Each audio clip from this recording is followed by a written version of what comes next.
चलिए आज एक ऐसी कहानी में उतरते हैं, एक ऐसी प्रेम कहानी जो कहते हैं समय और मौत से भी परे है। सोचिए जरा, क्या प्यार इतना ताकतवर हो सकता है कि वो मौत को भी मात दे दे?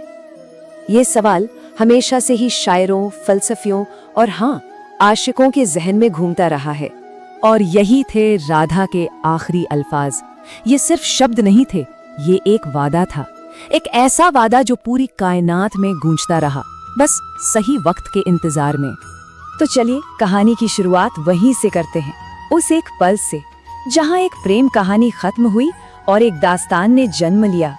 जरा सोच कर देखिए, एक बूढ़ी औरत दुनिया से बिल्कुल कटी हुई एक छोटी सी कुटिया में, और उनकी पूरी जिंदगी बस एक ही इंतजार में गुजर गई कि उनके कृष्ण आएंगे।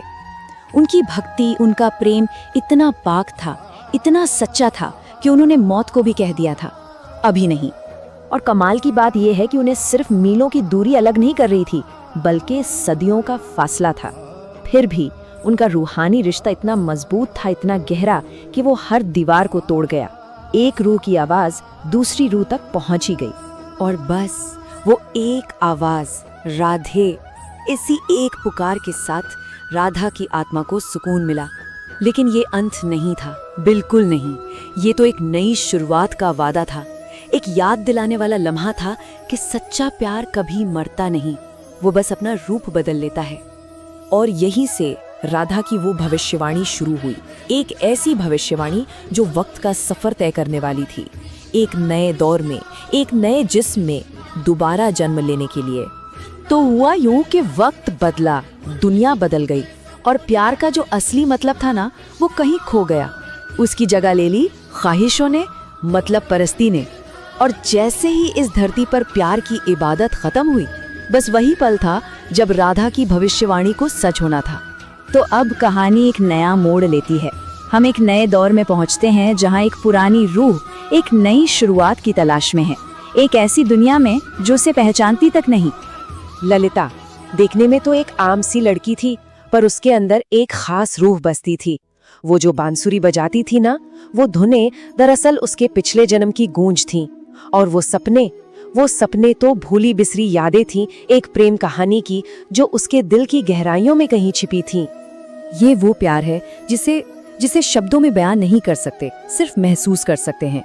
ये एक ऐसा रिश्ता है जो जिस्म से कहीं ऊपर है, जो रूह को रूह से जोड़ता है, जन्म और मौत के हर बंधन से आजाद। कहती हैं, हर रूह अपनी अधूरी कहानी को पूरा करने वाले को ढूंढती है, और ललिता का ये सफर कोई आम सफर नहीं था। ये एक रूह की खुद को मुकम्मल करने की तलाश थी। और कृष्ण, उनका भी दोबारा जन्म हो चुका था, लेकिन उनकी यादें कहीं दबी हुई थी। वो एक गुरु थे, प्यार का पाठ पढ़ाते थे, पर मजे की बात ये थी कि जिस प्यार की वो बातें करते थे, उसे खुद कभी महसूस नहीं किया था। वो सब कुछ होकर भी अधूरे थे। ललिता के पास कोई नक्शा नहीं था, कोई पता नहीं था। उसे बस अपने दिल पर भरोसा करना था कि वही उसे सही रास्ता दिखाएगा। ये भरोसे का इम्तिहान था, एक ऐसा सफर जिसमें उसका रहबर सिर्फ और सिर्फ उसके दिल की आवाज थी। और बस हाथ में अपनी बांसुरी लिए ललिता अकेले ही निकल पड़ी अपने प्यार को ढूंढने। सोचिए, एक जवान लड़की अकेली, उसे ये भी नहीं पता कि कहाँ जाना है, बस एक चेहरे की तलाश है जिसे सिर्फ ख्वाबों में देखा है। उसकी साथी थी तो बस उसकी बांसुरी, और सहारा था तो बस उसका अटूट यकीन। जब सदियों बाद दो रूहें दोबारा मिलती है ना, तो कहते हैं पूरी कायनात ठहर कर देखती है। लेकिन उनका मिलना इतना आसान नहीं होने वाला था। क्यों? क्योंकि अब उन्हें एक ऐसी दुनिया का सामना करना था जो उनके प्यार को समझने के लिए तैयार ही नहीं थी। उन्हें अब दुनिया को साबित करना था कि उनका प्यार सिर्फ जिस्मानी खिंचाव नहीं है, ये तो रूह का रिश्ता है, जो वक्त और जगह से परे है, जो समाज के बनाए हर नियम से कहीं ज्यादा ऊंचा है। और ये एक ऐसी परीक्षा थी जो लगभग नामुमकिन थी, एक ऐसी चुनौती जो उनके प्यार को हमेशा हमेशा के लिए खत्म कर सकती थी। उन्हें बस ये मानना था कि उनका दिल उन्हें धोखा नहीं देगा, क्योंकि इस बार दांव पर सिर्फ ये एक जिंदगी नहीं थी, बल्कि आने वाले कई युग थे। और अब कहानी उस मोड़ पर आ पहुंचती है जहां यकीन और प्यार का आखिरी इम्तिहान होना है। एक ऐसा इम्तिहान जहां एक गलत कदम और वो हमेशा के लिए जुदा हो जाएंगे। आंखों पर पट्टी बंधी थी, चारों तरफ अंधेरा, और इस अंधेरे में ललिता को कई धोखेबाज मिले जिन्होंने उसे भटकाने की बहुत कोशिश की। लेकिन उसका दिल सच्चा था। वो जानती थी कि असली जुड़ाव कैसा महसूस होता है। उसे किसी और की नहीं, सिर्फ अपनी रूह की आवाज सुननी थी। और फिर उसे एक खास एहसास हुआ।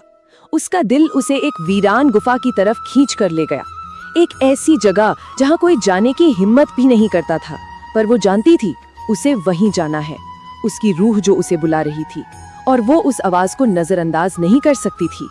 और वहां उसने उसे अपनी आंखों से नहीं, अपनी रूह से पहचाना। ये उनके प्यार का सबसे बड़ा सबूत था। एक ऐसा प्यार जो, हाँ, अंधा जरूर था, पर अपना रास्ता कभी नहीं भटका। जब उनकी ये कहानी राजा के दरबार में पहुंची तो हर किसी की बोलती बंद हो गई। उनकी कहानी ने दुनिया को दिखा दिया कि सच्चा प्यार किसी नियम या रिवाज का मोहताज नहीं होता। ये तो एक ऐसी ताकत है जो हर मुश्किल को पार कर सकती है, हर दीवार को गिरा सकती है और शक करने वालों को भी यकीन दिला सकती है। तो सवाल फिर वही है, क्या सच्चा प्यार हर दौर में, हर युग में अपना रास्ता ढूंढ ही लेता है? क्या ये सच में एक ऐसी ताकत है जो हमें जन्म जन्मांतर तक एक दूसरे से जोड़े रखती है? शायद इस सवाल का जवाब किसी किताब में नहीं, सिर्फ हमारे अपने दिल के पास है।